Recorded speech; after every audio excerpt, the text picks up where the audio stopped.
জোরে কোন, আরো জোরে। শয়তান খালি শয়তান বেজার না, শয়তানের খালাতো ভাইরাও বেজার আছে। কিছু আছে টুপিওয়ালা শয়তান, দাড়িওয়ালা শয়তান। এটা আবার কোন কি আপনি? হ্যাঁ, দাড়িওয়ালা শয়তান নাই মনে করছেন?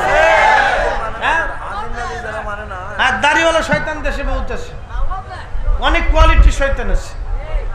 আমাদের দেশে একদল আছে নামাজও পড়ে আবার গ্রামে ভেজাল বাঁধায়, আছে না বাপ? আর ইমাম সাহেবের চাকরি খাওয়ার লেগে খালি পাশে পাশে ঘুরে। কোন সময় ইমাম সাহেব দাঁড়ায় মুতে, ইমাম সাহেব যদি একবার দাঁড়ায় মুতে তাই চাকরি শেষ। পাঁচ পাঁচ ঘুরে খালি ইমাম সাহেবের ভুল ধরার লেগে, আবার নামাজও পড়ে। আবার আর এক দল আছে, মাঝে মাঝে আমি দেখি আমার ঢাকা শহর আছে বিরাট বড় ধনী, এই মানুষের রক্ত শুষে শুষে ধনী হয়েছে, টেবিলের নিচ দিয়ে টাকা নিয়ে ধনী হয়েছে, ঢাকা শহরে 4-5টা বাড়ির মালিক হয়েছে। এখন দাড়িও সাদা, টুপিও সাদা, জুব্বাও সাদা, লুঙ্গি সাদা, জুতা সাদা, মোজা সাদা, জায়নামাজ সাদা, তসবিও সাদা, খালি বসুন্ধরা দিয়ে হাঁটে আর খালি সুবহানাল্লাহ সুবহানাল্লাহ সুবহানাল্লাহ সুবহানাল্লাহ।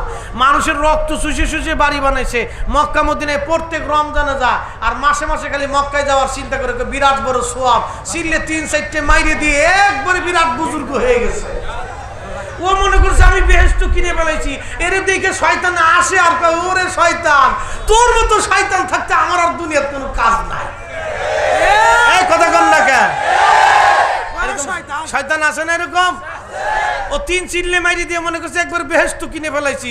18 কোটি মানুষের হক মেরে খাইছিস, 18 কোটি মানুষের রক্ত চুষে খেয়েছিস।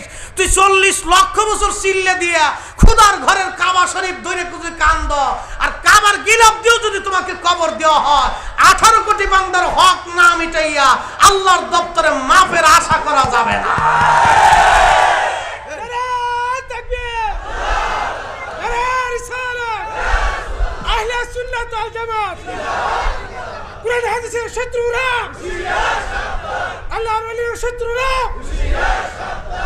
কষ্ট হইতেছে? চলবে? হ্যাঁ, আমার দুর্বল চলবে। ঠিক আছে, চলবে ইনশাআল্লাহ। ধুলাই একবারে ঠান্ডা মাথায় দিবেন, গরম মাথায় দিয়ে লাভ, আরো আসতেছে সামনে।